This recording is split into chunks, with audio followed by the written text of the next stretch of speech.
That's pretty good. Fake news. Fake news. Yes. Well, lovely evening to you, Mr. Dennis. Well, hello. Hello from the Good to see you green, again. rich land of New Orleans, Louisiana. Are you down in the bayou? I am.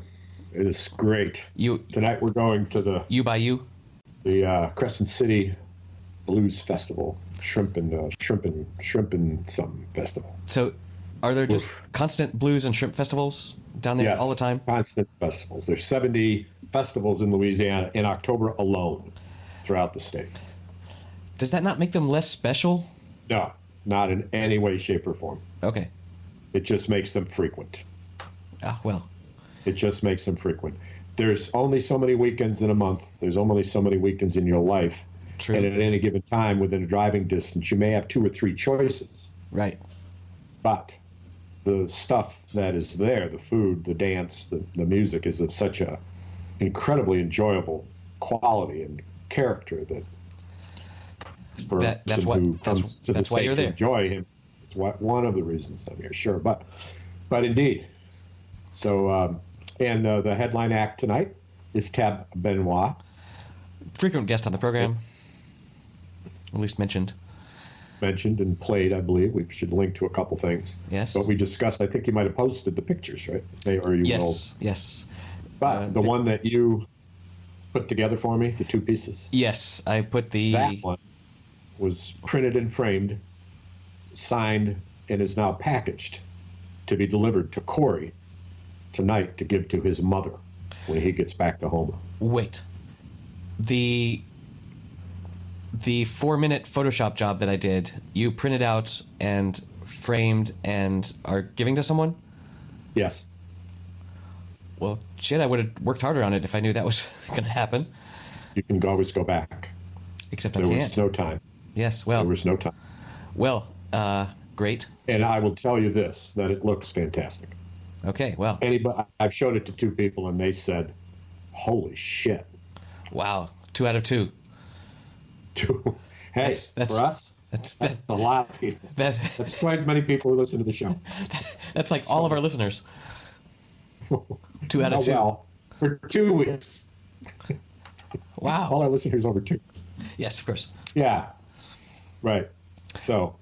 Well, there's that. That's a happy thing.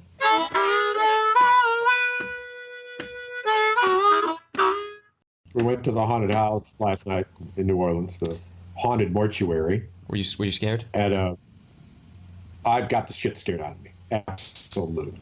Did you scare some of the I don't corpses? scare easily. Did I scare some of them? I scared some of the people we were with. Right. I will tell you that story. Okay. But in fact, I scared a couple people trying to get in because this huge building that you can link to is the actual mortuary in a turn of the century Gothic style with high columns and some Victorian trim, and right next to this huge cemetery. Mm-hmm. Perfect setting for this haunted mortuary.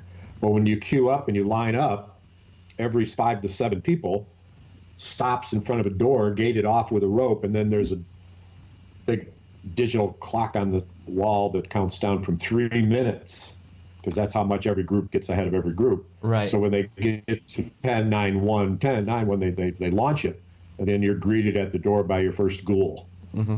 But when I went to the door with my group, I started whimpering about not wanting to go in.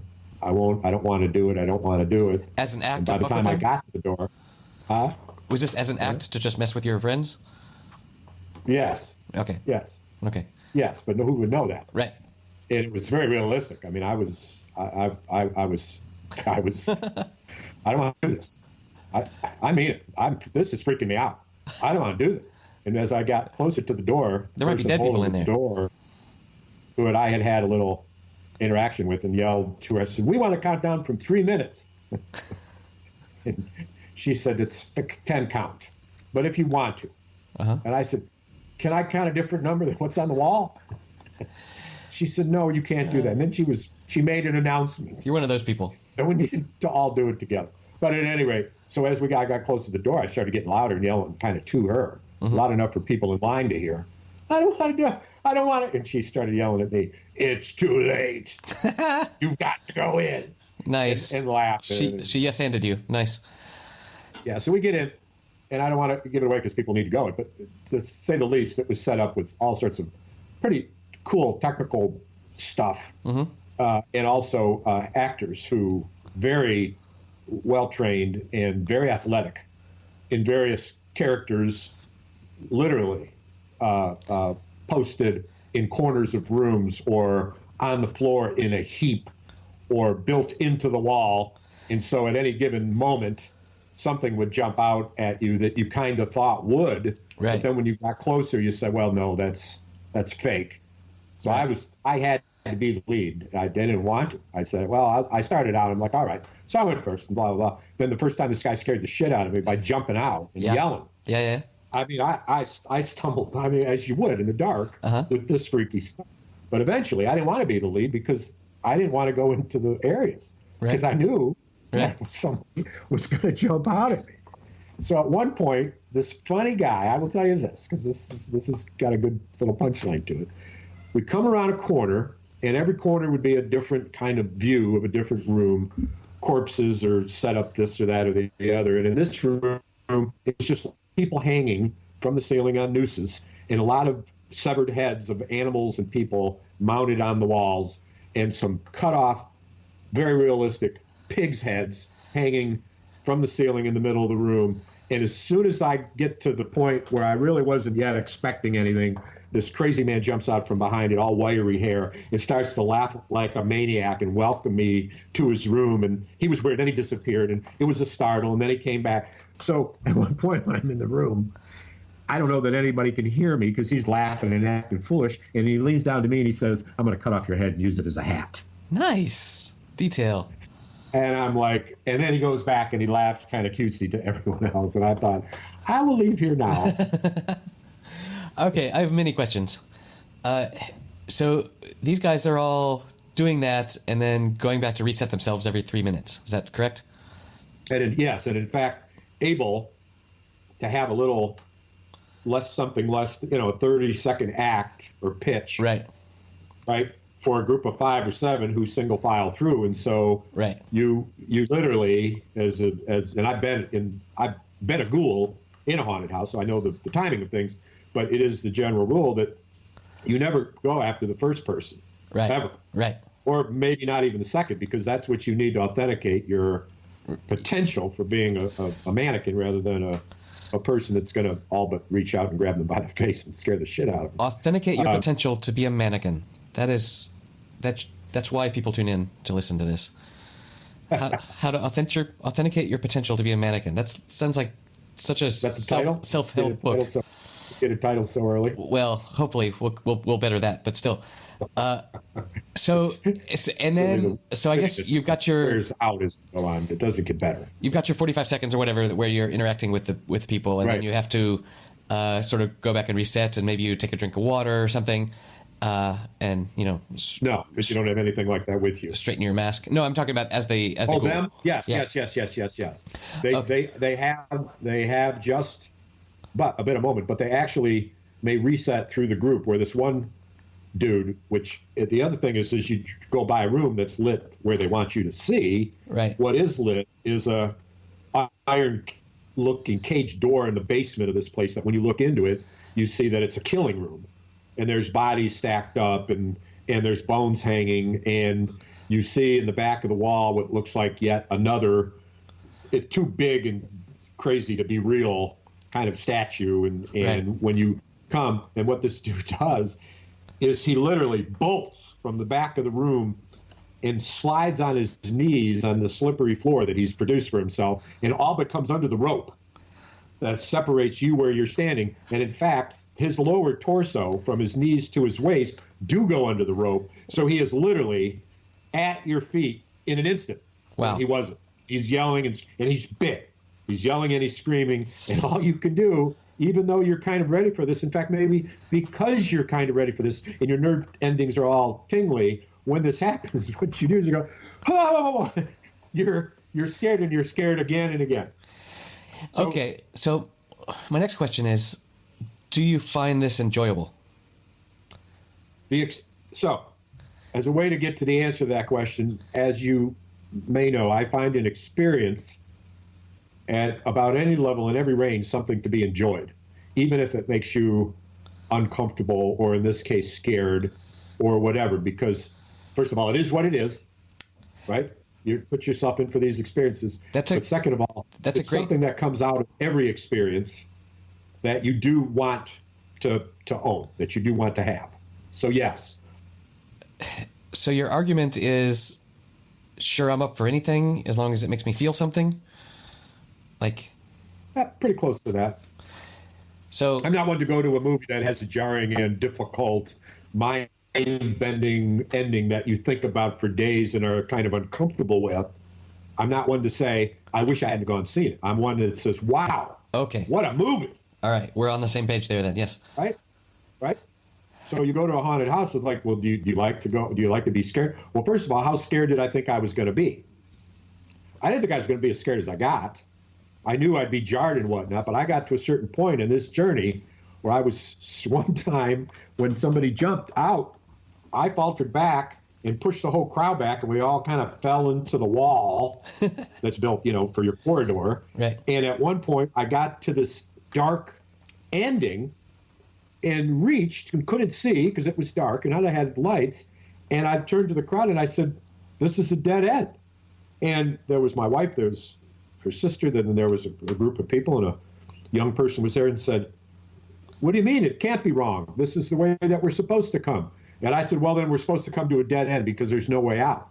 Ooh. And she said, something is dead in the mortuary. It might be the end. You've got to figure it out. And I said, no, and I'm not going to figure it out. I'm done going first. I don't know what's going on here, but there's something going to jump out at me, and I don't want to do it. And she said, well, I'm not going first. And my wife said, I'm in. And everyone's like, no, we're not going first. And I reached in, and one of the walls was soft. Oh, God. And I said, this wall is soft. It's like a big balloon. And this woman says, you got to go through that. You got to go in there. That's how you get out of there. And I said, yeah, I'm going first. You're doing it. I ain't doing it. I ain't going in first with this thing surrounding me. And she said, you got to do it. You're holding everybody up now, and we're not going to do it. I'm like, all right. So I go in there, and it's just not suffocating, but right. There's no room. You're ballooned in, and you're just in between. And so I got ahead of him, and then I went all quiet and stopped. And then I yell out, oh, my God. Oh, my God. Oh, it's got me. Oh, it's got me. Oh. And these people were like, oh, God, screaming, and then I stopped. Nice. Yeah. And so I did that one more time before I got out of there. And it was, in fact, it was scary. It was scary. Yeah, I don't know how I feel about those. I've never really been to a proper haunted house. Well, good point. But and we have, yes. But I do have a regular walk that I go on, and I know that there's one point in the walk where there's this really huge dog that is going to come and slam itself against the fence and just scare the shit out of me. Not so much scare, but like because I know it's there, but because we have no control over our body's response to these things, and my hair all stands on end, and I get sort of this rush because you get that rush of adrenaline of fight or flight sort of thing. So I can see how the haunted house genre is sort of tickles those neurons in people. Well, and much to your point, the fact of knowing that something is there to scare you and something is there that will scare you. I said earlier, put your nerves on end. But right. What in fact it does is it starts to release the various chemicals that your brain needs for the fight or flee response. Right. And in this case, since fighting is impossible, you're not allowed to touch the actors, of course. When I was an actor, I was punched in the stomach by a woman and doubled over. And I remember saying to her, what the fuck, lady? Jesus, I'm just an actor. She's like, sorry. I said, well, God. I mean, boom, right in the gut. Yeah, well, that's... Dracula doubles over, right? I mean, it's like, whoa. But because you can neither fight nor flee in a haunted house, right? If the degree of haunt, as experienced in the first few minutes, the first 2 bits, if it's of a high enough velocity, then you're going to be on a heightened alert. Mm-hmm. And what helps to generate the highest degree of chemical in the in the customer's body, Mm-hmm. right, is to add to the mix, not just scary and startling, but kind of crazy. Like you want people to not only be scared, but you want them to look at what they're looking at, and you want them to say, "Oh my God, what am I looking at? What?" Yeah, you want them to doubt reality, Right. even more, right? So a point is that one of my sons and his friend were in the haunted house that we helped manage in Jackson, Michigan. Mm-hmm. And their bit, which I hardly knew about as they built it, and every actor or two actors, you created your bit, and that's what rehearsal was. You had to you would pitch your bit to the crowd, and then they'd say, yeah, that's cool, you do that, and then you'd find your room in your area, in this case, a theater, so you have enormous breadth and depth of where the customers go and kinds of... How much rehearsal is there? If you're just going to jump out and say, No, that's not that. It's more the preparation of the site. The costume. You got to get your bit ready, your costuming in the room. And the lighting, because... Everything. And you're responsible to make it work, and you've got technical people who will help, and there's a budget, and et cetera, et cetera. But basically, every gig has a little bit of a budget to be able to get stuff done. So their bit was they took a room that was low ceilinged, and they painted the floors and one of the walls with a black and white checkerboard so that it looked, as you have seen in pictures, like different sizes and different edges of the room, because it distorted your illusion. Yep. And one man was in the room dressed in a crazy off-colored men's suit and a business suit, and instead of human arms coming out of the jacket, there were the legs and the hooves of deer. And so the man was a deer-hooved man.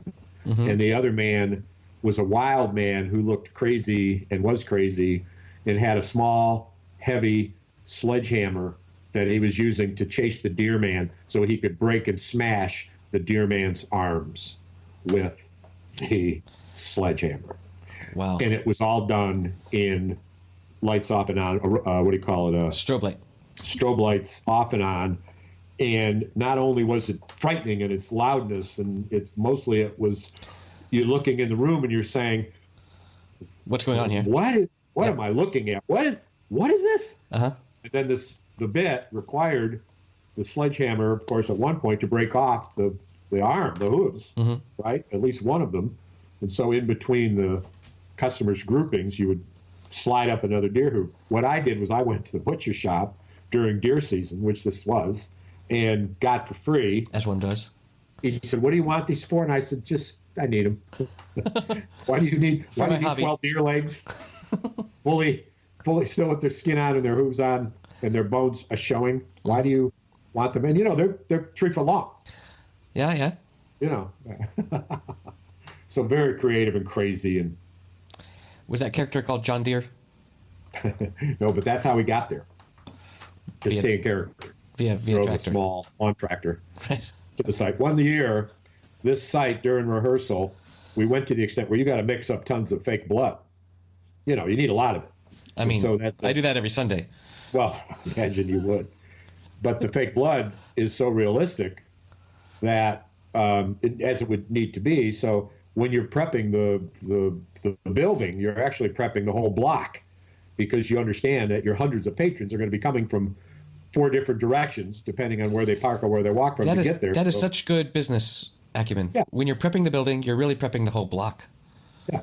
This is the sort of insights that people come to our podcast for. This is this is some more self-help stuff. Self-help on haunted house. Don't prep the building. The building. So as we were rehearsing one year, one of the bits required running of murderer and murderess, or murderee, I should say, from the front of the building to the back of the building, so that when people were in line, they'd be sufficiently entertained and startled to make the wait in line, which could be 45 minutes to an hour, in and of itself something to consider and Right. talk about and participate in. Sure. You got to make the people happy. And so the newspapers, some reporter was doing some story. It was early on in the development process.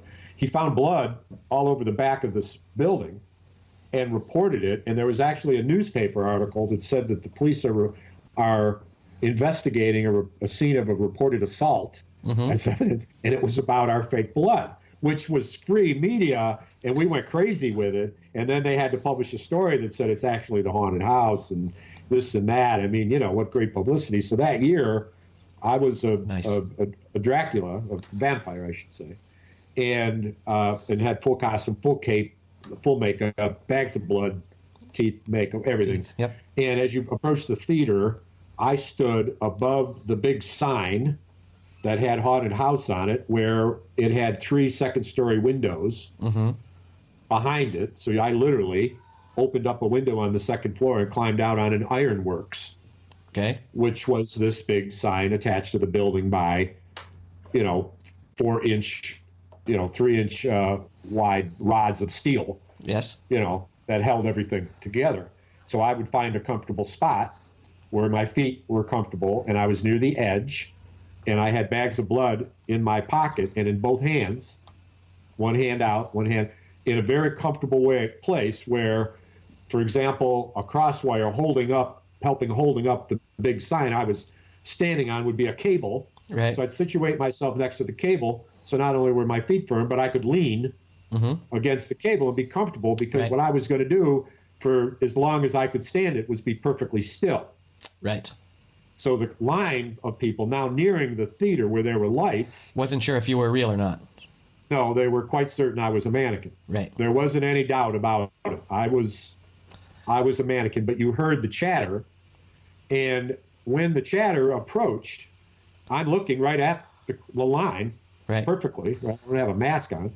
And when you hear then a giggling, frightening couple of maybe 3 or 4 girls, generally 12 to 14 to 15 years old, a little gaggle. A gaggle of teen girls, yes. Oh, look. Is that real? Is that real? Oh, God. And now I know that I have my first group of victims that I'm going to play with. And so as they come closer, they continue, but now they can see me, that I'm looking at them, and they can see that my eyes are moving, and they're starting to freak out. Yeah. And then when they get right under me, I break open a bag of blood, and it drips out of my hand through the sign all over the floor in a drip, blob of blood right in front of them. And that's when they freak out and scream and run away. And one year they ran, they went home, they never came back. Their parents called and complained, and it made it in the newspaper. I was going to say, because we literally scared them out of line. Right. Because as soon as that happened, and they screamed because of the blood, I was out of there. I had a rope set. I was down the rope, and I was chasing them, and they were screaming. And my daughter was in the line as a child, as a customer, unbeknownst to anyone. And I grabbed her, and she screamed. And I had another bag of blood in my hand. And as I reached over and bit her neck, I popped the blood, and the blood went all over her hand, all over my face, all over her little neck. And she sat there as I ran away. And by that time, the line of people were crazy. They were screaming. They were dispersed. They were like, oh, my God. And they hadn't even gotten in yet. They hadn't even gotten into the building yet. Yeah. I'm not sure how healthy this behavior is for society. For who? I had to train my 8-year-old to become a little vampire. Later, her bit. It sounded like you didn't know she was there. You just saw the opportunity and improvised. No. It was a bit. It was all. She was a plant. Oh yeah. Oh hell yeah. I mean, it was a bit. We did it every night. Okay. Every night, and then she would go change into her cute little child vampire outfit, tuxedo, cape, hat, teeth, white face. Right. And when I ran and came back and scared people, I went into the lobby and crawled into my coffin and laid down still again like a mannequin for my next bit. when the people who I scared once were all gone, Right. the next 12, 15 people. But part of that bit happened where there was enough time for my little daughter to go back to makeup and get all changed and dressed. And then the bit included and was her coming into the casket with me, and for people that knew that I had bit her neck, killed her on the outside, made her into a vampire. Made sense. Right. So I was traveling. I had bits all over the theater. I would run from one bit to the other, and had different actors that were in my entourage, in my whatever we needed. It was great fun. And so the rehearsals are all about timing. How long does it take to get there, and is it too much? I mean, there's a limit. And plus, in the coffin, you get to rest a little bit. Yeah. Well, in fact, it's what it's for. In peace. Some people apparently rest there a lot longer than others. Yeah, well, indeed. So I have a logistics question about this.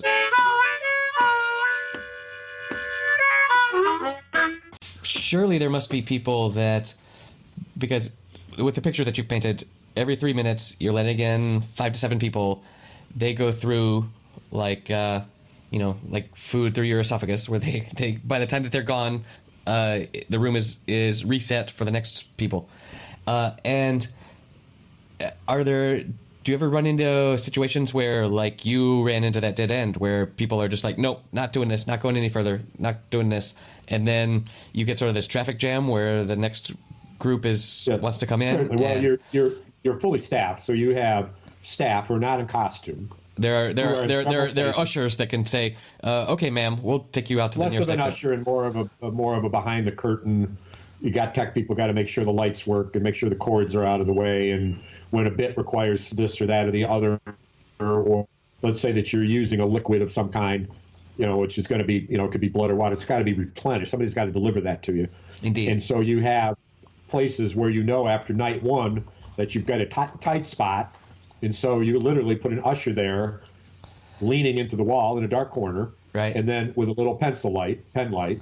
And then if the crowd starts to slow, he turns a pen light on without any to scare anybody, although it does, and he just says, "Move along," or watch your step. And if there's staircase, you may have to have an usher, there. But this is what the rehearsals are for, and you have meetings after the night, after you clean up and tear down, and you talk about what went well and what went poorly, and how can we fix it for tomorrow. Right, and this is what I need, and this and that, and I ran out of this, and it's too much, and whatever, and you replenish and you go from there. But you also get an idea of the numbers, which But we were and I was part of a large collaboration. I didn't have a particular leadership role except to be one of the adults with kids there who took on a good bit of responsibility for my troupe.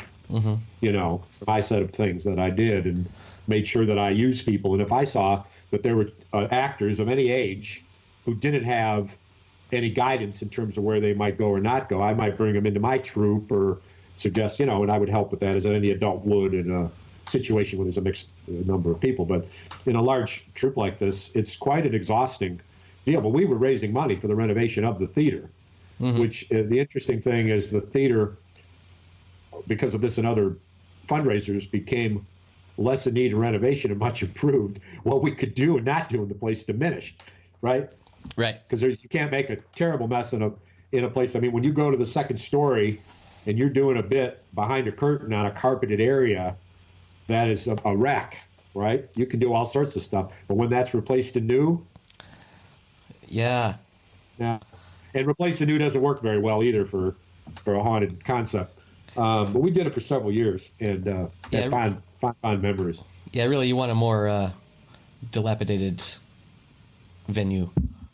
Or reconstructed, which this place was in New Orleans, as you would expect, for a $25 a head, right? And you've got, let's say you've got 6 people. You've got $150 every 3 minutes, and you're running from 8 o'clock until 11 o'clock. So let's do the math. You got 20 groups of 3. That's 20 times 150. That's $30,000, right? Every hour. Times 3 hours. It's $90,000 a night. 20 times 150 is 3,000. So it's 3,000. 9,000 a night, which is it's more than I make. Not enough. It's not enough. It's more. It's not enough. It's more than we're making per episode here. So, patreon.com/happy hour. This costs us money because I know that somebody's got to buy the beer. I mean, exactly. Right? Yes. Speaking of which, reasons I love the whole hour. I'm gonna guess Amber.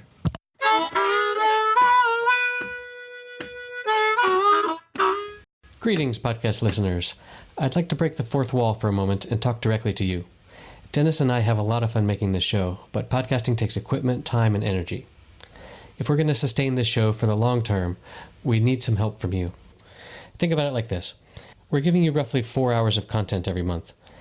How much is 4 hours of entertainment worth to you? Think about other things that you pay for to be entertained for 4 hours, like 2 movies, or a round of golf, or a weekly yoga class, or maybe a concert. That's the level of support we'd like from you. If you find our discussions entertaining, we'd really appreciate any support you can afford to give. Please, if you can't afford to give money, don't. But if you can, to donate, go to happyhour.fm and click on the red Become a Patron button at the top, and then choose a tier that you'd like to support us at. Thank you very, very much. Now, back to the nonsense.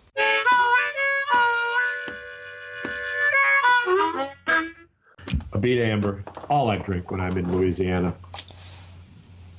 I did check out that website after our last episode, and I'm always kind of amazed when I go to websites for alcoholic products, and they say, please prove to us that you're 21. It's like, and what do you say? I'm 21, and they say, okay. I say, no, I'm 12. Take me to the kittens, and then they send me off to another webpage. Yeah, so that whole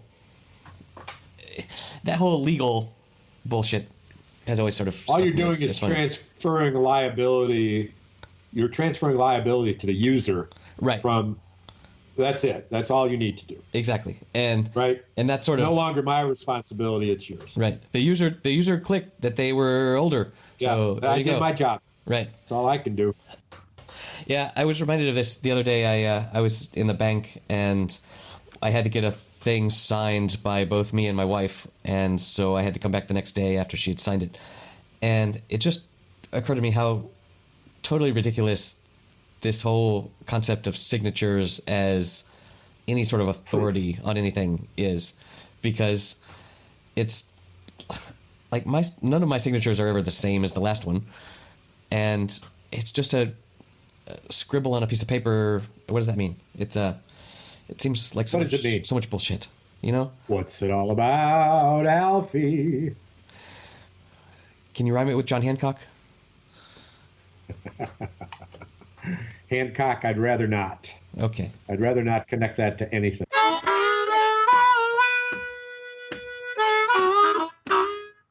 Your talk about having to reset and having liquids involved reminded me of a couple episodes ago, episode 23, I think it was, where I mentioned that I had just learned that when David Fincher, I think, the director, does all of his gory kill scenes, like in the Girl with the Dragon Tattoo movies, that all the blood is digital, like added on after the fact, so they don't have to do any cleanup between takes. They can just do that again, and we're gonna add all the splatter later. And yeah, so now that I think about it, we must be very close to having virtual reality haunted houses.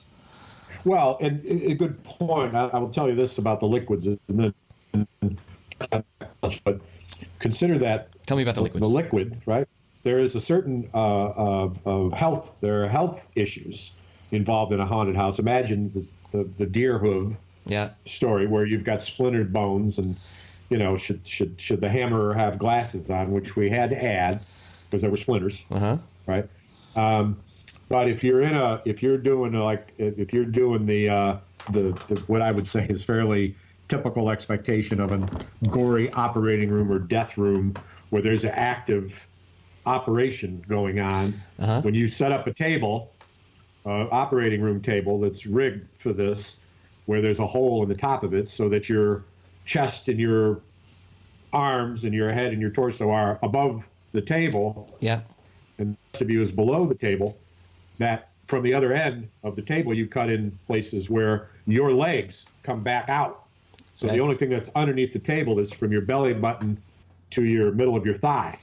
But on the table, then, there is a fake rest of your body that would appear to connect your real torso with your real legs. Spoiler and in that alert. fake body, which is a basin. It's a basin. It's an aluminum bowl that you would make a huge salad in to serve 30 people.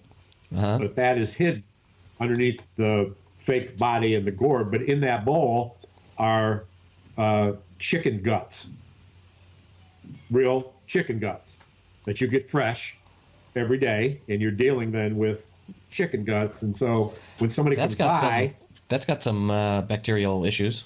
Yep. Yes. So you have to be diligent. And a certain adult is that every 2 bits or 3 bits, you got to package that stuff and get it out of there and get fresh stuff in. Now, there was a problem we had with the city health code at some point because of this kind of thing. And in fact, that ended the use of entrails. But you could imagine that the use of entrails as your signature of realism, because what you're wanting from your patron is to look inside this caged room and say out loud, "Oh my God, that's real. Right. That's real." Oh, and I must say, the badge of honor.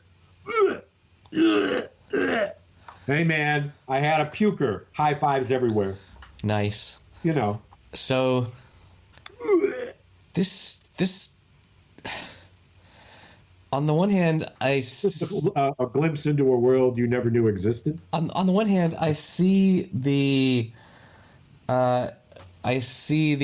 emotional tickling that's going on here, where it can be pleasant to be surprised in a safe way, because as I think I've mentioned before, one of the whole base premises of comedy, of like slapstick, is where you see someone fall down, but then they're okay. So you have that sort of shock, and then when they're okay, you can laugh about it. Unless you're British. And in fact, if you're British, if you're British, you think it's funnier when they're not okay. And this is a piece of research you can Google. But the British humor is nearly singular in that idea that you espouse, which is not necessarily simply American. No. I was claiming it was universal. No, it's not. It's not true in Britain. Okay, well. They think it's funnier when you're actually hurt. Well, that's why they are having Brexit right now, so. Because they are a mean people. So fuck them. And they deserve Boris Johnson. Yes. The ill-named, yet somehow appropriate named.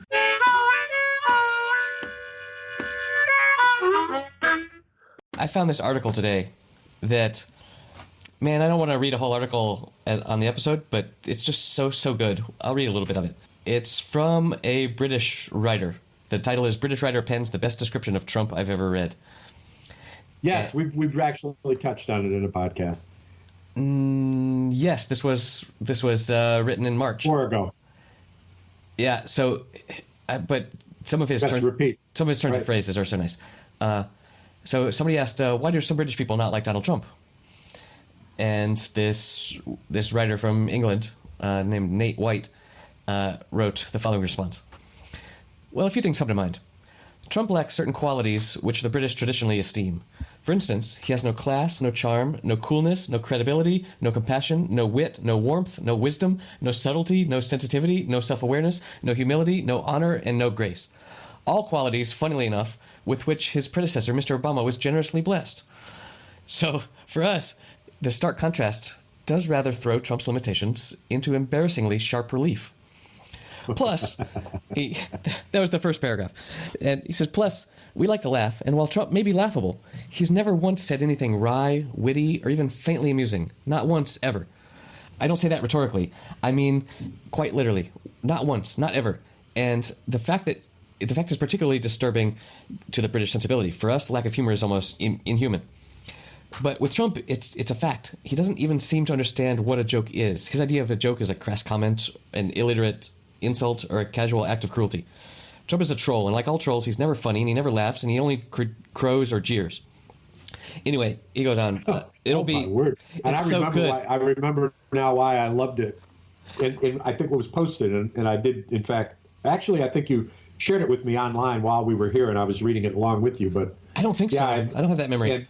But then I don't remember a lot of our podcasts. So, well, I'm surprised that I do. I don't remember whether I took a shower or not earlier today, let alone these kinds of details. But, he appears to be in just a wee bit of trouble right now with the Ukrainian thing. Whereas chief of staff, there's a clip of Donald Trump saying on 7 occasions, the clip which you put in the notes says no quid pro quo, no quid pro quo. Yes, no quid pro quo. And then you have his chief of staff, Mulvaney, or I think his name is Mulvaney, he says, he has a press conference, and he says, yeah, there was. And I'm the one who managed it. And it's okay. And by the way, are you crazy? Yes. Not to think so? And right. It's like, he's clearing his throat.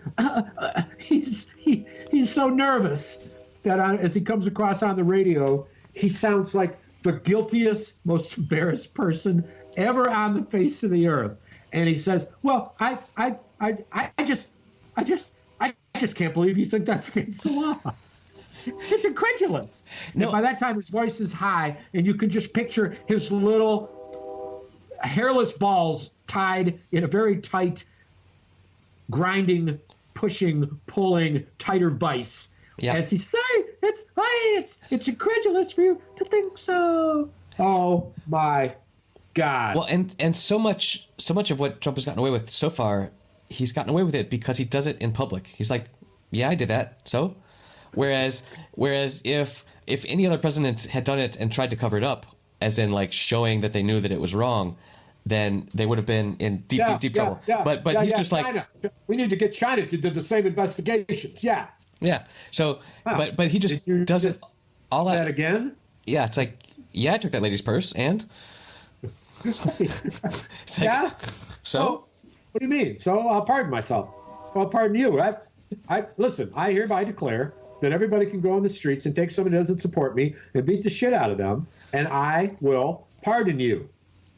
I will pardon you. In fact, I'll put a uniform on you, and I'll let you join the Outer Space Air Force as a ground control person. Space Force. Put you in a uniform. Let you carry a taser. And you just have to ask people you meet on the street one of 13 questions or a question of your choice that proves or disproves loyalty to me. And if you don't like their answer, you tase them. And you leave the taser in them, and then it grows infected, and maybe they'll die. I don't care. After all, I'm the guy who said as a joke in front of Putin doesn't have a problem with journalists. That's funny. That's his pun. It's hilarious. That's what our writer here, yeah, Mr. White, is talking about as clever as he gets. Because, like, I think we've discussed this before, he thinks that's funny. Trump has never laughed. He's never had a genuine laugh. Not on camera that I've ever seen. It's just... You know what footage I love to see of him, and you've seen this again and again, so maybe you'll post it, is that at the roaster, the press corps, when Obama was roasting him, yeah, and the best writers, including Jimmy Fallon, was involved in this, and the cutting stuff that he was saying about Trump, and the cut from the camera to Trump, and his perfectly coiffed silhouette, not silhouette, but side view of his hair and his head. And as you'll see in much commentary throughout the literature, is the degree to which so many writers have suggested that what Obama did was guarantee that Donald Trump would run for president. That was the moment that the Rubicon was crossed. I've heard a lot of that. It's hard to really know, but I think it's easy to know because I think we're dealing with a caricature of a human being who is as transparent as a piece of fucking cellophane.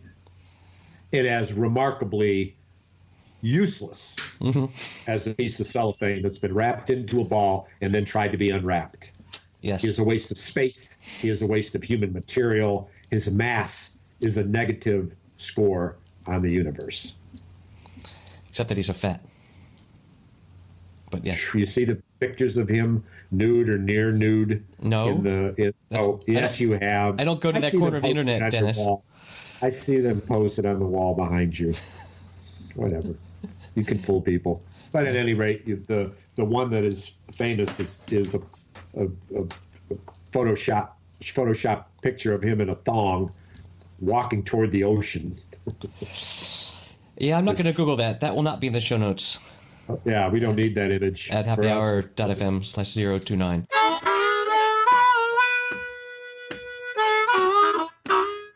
So I want to throw in a couple more paragraphs of this article because it's just so eloquently British shaming.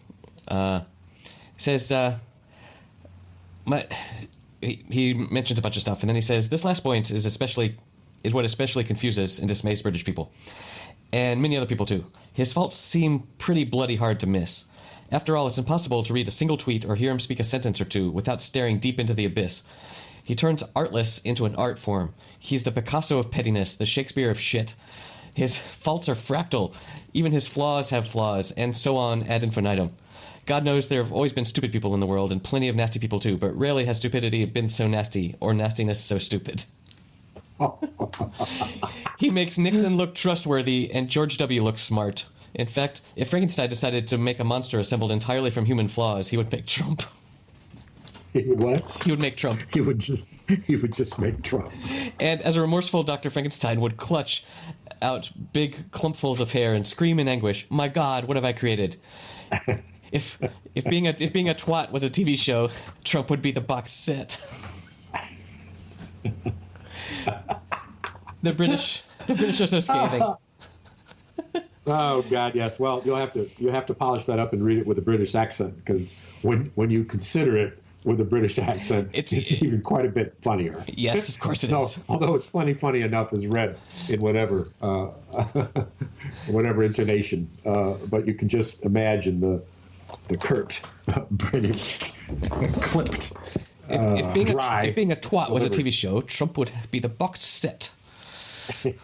If a twat was a TV show, I also love the box set. I also love the Picasso of pettiness and the Shakespeare of shit. The Shakespeare of shit.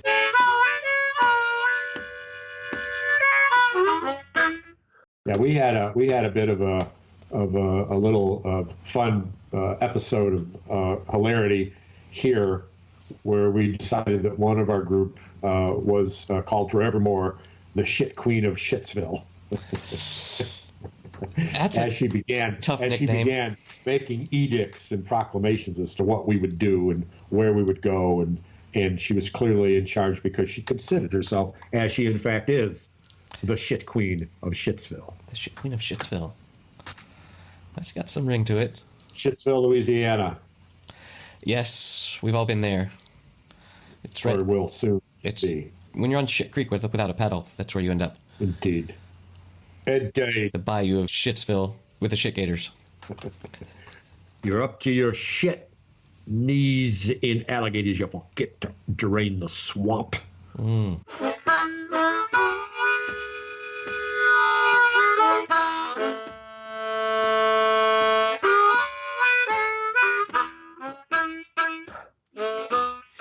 I heard a clean joke the other day. It was the Head and Shoulders shampoo people should put out a body wash called Knees and Toes. Head, shoulder, knees and toes, knees and toes. Huh. This tickled you, did it? For getting clean. I mean... This tickled you? Anything about showering just excites me. Tickles you. Well, you've got at least 5 more toes more than anybody I know, counting the miracle of your protruding hibiscus-like fucking ankle coming out of your forehead. If it weren't for that, if you didn't look the way you did with all of that up there, I don't know that I would do the show. It just is. I can't take my eyes off the toes. It's great you could wiggle them. Yes, well, it's really tough, though, having to buy socks in threes. Well, every other day, you'd have a new set. Every other day, you'd have a new set. Because my head foot gets cold. Head foot. Well, and... forefoot. You know, whenever you are wearing socks that don't match, you know you have a matching pair that you can wear the following day. That's right. That's like so true, man. You are reaching into the just the incredible heights of witticism. This is why. This is why people listen to us. This is what our patrons pay for. You've got to make the people happy. If you've enjoyed what you just heard, you can support us by telling a friend or sharing us on social media. Monthly donations to help us pay for hosting and editing can be provided at patreon.com/happyhour. That's all one word, happy hour. All our episodes, including show notes for each episode, are available on our website, happyhour.fm. You can tweet at us at happyhour.fm, that's with a dot spelled out, happyhour.dotfm, or we can receive email at the same name, happyhour.dotfm@gmail.com.